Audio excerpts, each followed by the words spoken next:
கரூர் மாவட்டம் உப்பிடமங்கலத்தை அடுத்த சாலப்பட்டி கிராமத்தைச் சேர்ந்தவர் தாயார் அம்மாள். கணவர் மற்றும் மகன் உயிரிழந்த நிலையில் கடந்த 5 ஆண்டுகளாக இவர் தனியாக வசித்து வந்துள்ளார்.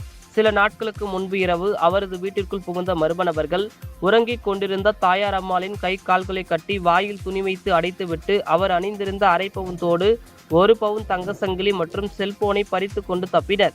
இச்சம்பவம் கரூர் மாவட்டம் முழுவதும் பெரும் பரபரப்பை ஏற்படுத்திய நிலையில் போலீசார் வழக்கு பதிவு செய்து தீவிர விசாரணை மேற்கொண்டனர். அப்போது சாலப்பட்டி கிராமத்தைச் சேர்ந்த வனிதா, அவரது கணவர் கும்பையா, அவரது நண்பர்கள் பார்த்திபன், சதீஷ்குமார், பாண்டேஸ்வரன் ஆகியோர் சேர்ந்து நகைக்காக திட்டமிட்டு மூதாட்டியை கை கால்களை கட்டி நகைகளை பறித்து சென்றது விசாரணையில் தெரியவந்தது.